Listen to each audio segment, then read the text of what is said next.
Hello my beautiful traders, welcome to Young Trader. आज की crypto news and update पे हम बात करेंगे Ethereum, Celsius network, Binance, USDD and top 5 coins जिन पे आपको इस हफ्ते नज़र रखनी है because they are important. Okay, लेकिन वीडियो स्टार्ट करने से पहले प्लीज़ आप चैनल को सब्सक्राइब कर दीजिएगा क्योंकि मैं रोज़ एक क्रिप्टो से रिलेटेड अपडेट्स लाती रहती हूँ। एंड आप वीडियो को भी लाइक कर दीजिएगा ताकि मुझे पता चले कि वीडियो कैसी बनी है। तो चलिए वीडियो शुरू करते हैं।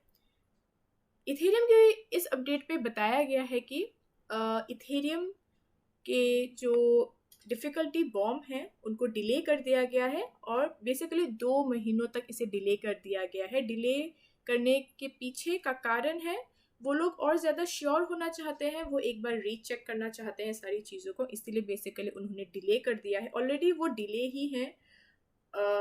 जून पे ही ये डिफ़िकल्टी बॉम्ब आने के प्लान्स थे, लेकिन अभी इसको अगस्त तक इसको डिले कर दिया गया है। एंड ऑफ कोर्स अच्छे के लिए ही डिले कर दिया गया है, वो एक बार और श्योर होना चाहते हैं सारी चीज़ों के साथ। इस डिफ़िकल्टी बॉम्ब को बेसिकली बनाया गया है फिजिकल माइनिंग डिवाइसेस के लिए, क्योंकि इसका जो नेटवर्क है, अभी इथेरियम का जो नेटवर्क है वो प्रूफ ऑफ वर्क से प्रूफ ऑफ स्टेक पे ट्रांजिस्ट होने वाला है। इसीलिए basically in physical mining devices के रन के लिए ही डिफ़िकल्टी बॉम्ब को बनाया गया है। ओके, और ऐसा कुछ लोगों का कहना है कि जब इसका जो नेटवर्क है वो प्रूफ ऑफ स्टेक पे जब ट्रांजिस्ट हो जाएगा तब इथेरियम नेटवर्क एनर्जी का जो डिमांड है वो 99.9% तक कम हो जाएगा। ओके, लेकिन कुछ का भी ये भी कहना है कि ऐसा कुछ नहीं होगा, it will go accordingly. Okay, बात है हम सेल्सियस वाली अपडेट पे। सेल्सियस वाली अपडेट पे यही बताया गया है कि सेल्सियस का जो नेटवर्क है वो 50% डाउन जा चुका है और 250 million worth of wrapped bitcoin, wrapped ether और अदर एसेट्स एवी से FTX एक्सचेंज पे ट्रांसफ़र हो चुका है। ओके, एंड लूना के कारण ऑलरेडी बिटकॉइन पे हमें इम्पैक्ट दिखा था एंड ऐसा एस्टिमेट किया गया है कि अगर सेल्सियस टोकन्स अगर गिरता ही रहा तो इथेरियम पे भी एक क्रैश आ सकता है। इथेरियम का प्राइस ऑलरेडी $1,200 रीच कर चुका है एंड एस्टिमेट किया गया है कि इथेरियम का प्राइस इससे भी नीचे जा सकता है। ओके, और ये भी बताया गया है कि $150 मिलियन ऑलरेडी इसके क्या कंपनी के बैलेंस शीट से वाइप आउट ऑलरेडी हो चुका है। ओके, अब आते हैं हम बाइनेंस वाली अपडेट पे। कुछ दिनों पहले एक न्यूज़ आई थी जो मैंने कवर की थी, जहाँ पे बेसिकली यही बताया गया था कि बाइनेंस ने लाइट कॉइन को डीलिस्ट कर दिया है और साउथ कोरिया के एक क्रिप्टो एक्सचेंज ने भी लाइट कॉइन को डीलिस्ट कर दिया था। इसका बेसिकली यही कारण है कि सबसे पहले तो South Korea doesn't support privacy related to crypto currency और लाइट कॉइन ने अपने अंदर प्राइवेसी ला दी थी, जिसके कारण इन्वेस्टर्स के जो डिटेल्स हैं, इंडिविजुअल्स के जो डिटेल्स हैं, वो साउथ कोरिया की गवर्नमेंट को पता नहीं चलता है, which is of course not safe according to South Korea. इसी कारण से इसी को देखते हुए ही बाइनेंस ने लाइट कॉइन को डीलिस्ट कर दिया। उसके बाद साउथ कोरिया के किसी एक क्रिप्टो एक्सचेंज ने भी डीलिस्ट कर दिया। तो अभी उसी बात से रिलेटेड बाइनेंस ने अनाउंस किया है कि लाइट कॉइन से जो ट्रांजैक्शन किए जाएंगे थ्रू M-Web, वो ट्रांजैक्शन रिजेक्ट हो जाएंगे, एक्सेप्ट नहीं किए जाएंगे क्रिप्टो एक्सचेंज के थ्रू, क्योंकि सबसे पहले तो जब ट्रांजैक्शन होगा तब सेंडर के बारे में कुछ पता ही नहीं चलेगा, क्रिप्टो एक्सचेंज को कुछ डिटेल्स ही नहीं मिलेंगी, जिसके कारण क्रिप्टो एक्सचेंज डायरेक्टली उन ट्रांजैक्शन को रिजेक्ट कर देगा और वो बाद में जाके खो जाएगा। ओके, अब आते हैं हम अपनी सेकंड लास्ट अपडेट पे। सेकंड लास्ट अपडेट पे यही बताया गया है कि स्टेबल कॉइन प्रोटोकॉल USDD का जो प्राइस है वो $0.97 पे है एंड इसी कारण से ऐसा लोगों को लग रहा है कि अगर टेरा लूना के साथ हुआ है तो इस प्रोजेक्ट के साथ भी ये होगा या फिर इस प्रोजेक्ट के साथ भी यही होगा। बेसिकली इथेरियम के साथ हो रहा है, लोगों का ऐसा कहना है कि अगर टेरा लूना के साथ ऐसा हुआ है तो इथेरियम के साथ भी ऐसा हो सकता है। तो अभी हर एक प्रोजेक्ट्स पे छोटी छोटी गलतियों भी लोगों के आंखों में पड़ रही है and they are trying to be very much alert, क्योंकि वो लोग नहीं चाहते हैं कि टेरा के साथ जो हुआ वो बाकी प्रोजेक्ट्स के साथ भी हो। ओके, अब आते हैं हम अपनी लास्ट अपडेट पे।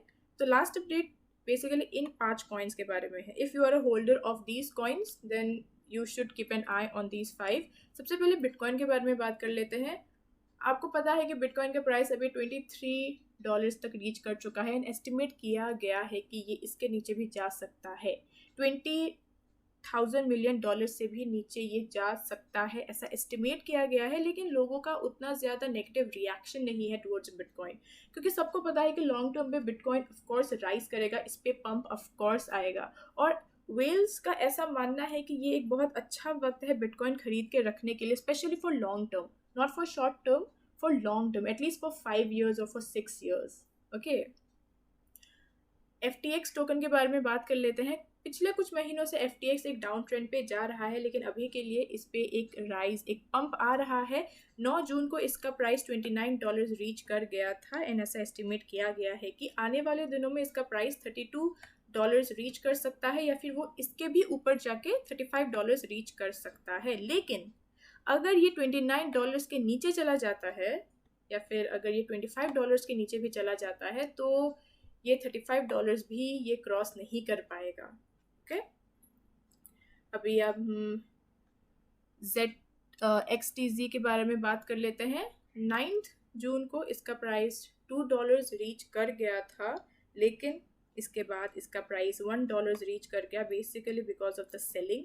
और लेकिन ऐसा प्रेडिक्ट किया गया है कि बुल्स इसे थोड़ा सा पुश करने की कोशिश करेगा towards upwards of course, and इसका प्राइस $2 रीच कर सकता है। लेकिन अगर ये इसके अकॉर्डिंग नहीं गया तो इसका प्राइस $1 तक पहुंच सकता है। ओके, अब आते हैं हम लोग KuCoin। KuCoin एक बहुत अच्छा कॉइन है। ओके, मई के 12 तारीख को इसका प्राइस $9 पे था, एंड मई के एंडिंग पे $18 ये पहुंच गया था, मतलब डबल हो गया था।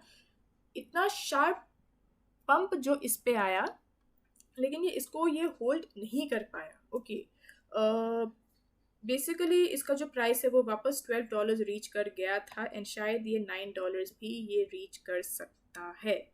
ओके, अब आते हैं हम लास्ट कॉइन पे। लास्ट कॉइन HNT के बारे में है, हीलियम। ये पिछले कुछ महीनों से भी इस पे एक डाउन ट्रेंड ही जा रहा है। 9 जून को भी इसका प्राइस $10 पहुंच गया था। ओके, $10 ये पहुंच गया था 9 जून को, लेकिन उसके अगले ही दिन इस पे एक शार्प राइज आया एंड इट रीच $12। लेकिन 11 जून को वापस इसका जो प्राइस है वो $9 रीच कर गया था, एंड ऐसा एस्टिमेट किया गया है कि अगर ये कंटिन्यू होता रहा, अगर डिक्लाइन ही होता रहा, तो ये $8 भी रीच कर सकता है। ओके, तो आज के लिए बस इतना ही। कोई मेजर न्यूज़ आई तो मैं इसे ज़रूर कवर अप करूँगी, इसलिए आप चैनल को सब्सक्राइब कर दीजिएगा। मिलते हैं अगले वाले वीडियो पे, तब तक के लिए बाय बाय।